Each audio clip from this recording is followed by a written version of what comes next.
ในตอนบ่ายวันที่11ธันวาคม2025นี้พนักงานราชการที่ขึ้นกับแผนกการเงินแขวง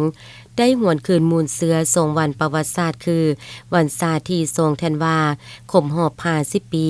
และวันคล้ายวันเกิดของประธานไกรสอนพรหมวิหารผู้นำที่แสนเคารพรักของปวงสุราวทางศาสตร์ครบรอบ105ปีขึ้นอยู่ที่ห้องประชุมสวยสากลประจำแขวงโดยเกียรติของร่วมและเผยแพร่เอกสารของทานบุญเลียงดวงสะเภาทองรองประธานคณะกรรมการปกครองแขวงมีคณะแผนกพนักงานราชการที่ขึ้นกับแผนกการเงินแขวงเข้าร่วมโอกาสนี้ท่านนายกให้เห็นถึงประวัติและความเป็นมาของวันศาสตร์ที่2ธันวาคมรอบ50ปีก่อนหน้านี้ประเทศเฮาได้ตกอยู่ภายใต้การปกครองของพวกจักรพรรดิลาวเมืองขึ้นแบบเก่าและแบบใหม่ประชาชนลาวบัดเผาถือกดขี่คุณฮีดอย่างโหดหายป่าเถื่อนบ่มีสิทธิเสรีภาพพื้นฐานของลางภายในประเทศถูกสงครามทำลายอย่างหนักหน่วงแต่ประชาชนลาวบัดเผาบ่ได้ท้อถอยและบ่ยอมจำนวนศัตรูความเครียดแค้นยิ่งเพิ่มทวีกระบวนการต่อสู้นับมือยิ่งยกระดับขึ้นกลายเป็นกระบวนการต่อสู้ของมหาชนที่ขยายกว้างขวางออกไปทั่วประเทศนับมือนับเติบใหญ่ขยายตัวปี1930อิทธิพลของพรรคคอมมิวนิสต์อินโดจีนได้ขยายตัวแห่งและกว้างขวางอยู่3ประเทศอินโดจีนปี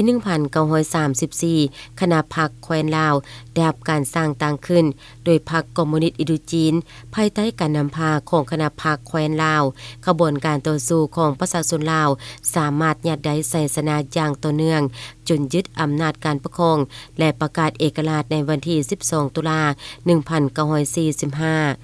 ไสชนะดังกล่าวได้มีความหมายทางประวัติศาสตร์อันสำคัญที่สุดซึ่งเป็นเทื่อทำอิฐที่ประชาชนลาวบัดเผาได้กลับมาเป็นเจ้าของประเทศชาติและเป็นเจ้าของชะตากรรมของตนภายหลังที่ตกเป็นค่อยค่าถูกกดขี่มาเป็นเวลา100กว่าปี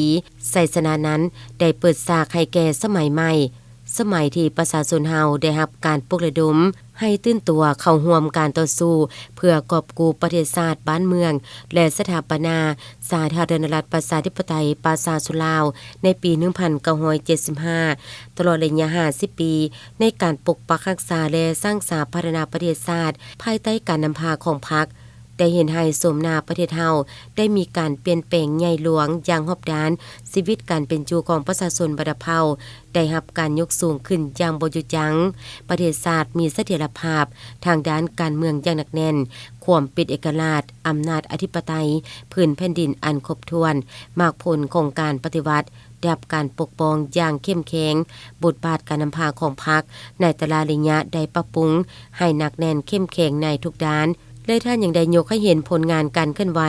ของประธานไกรสอนพรหมวิหารผู้นำที่แสนเคารพรักของปวงสุราวทางศาสตร์ซึ่งท่านเป็นผู้นำที่เด็ดเดี่ยวและมีหัวคิดประดิษฐ์สร้างกาคิดกาเฮ็ดการับผิดชอบมีแบบแผนวิธีนำพาวิธีเฮ็ดเวียกที่ดีมีคุณสมบัติศีลธรรมปฏิบัติหนักแน่นและเป็นแบบอย่างนำพาเต้าห่มความสามัคคีทั่วปวงสุราวบัดเผาพร้อมนี้ในพิธีก็ได้มอบเหรียญกาที่ระลึก50ปีวันสถาปนา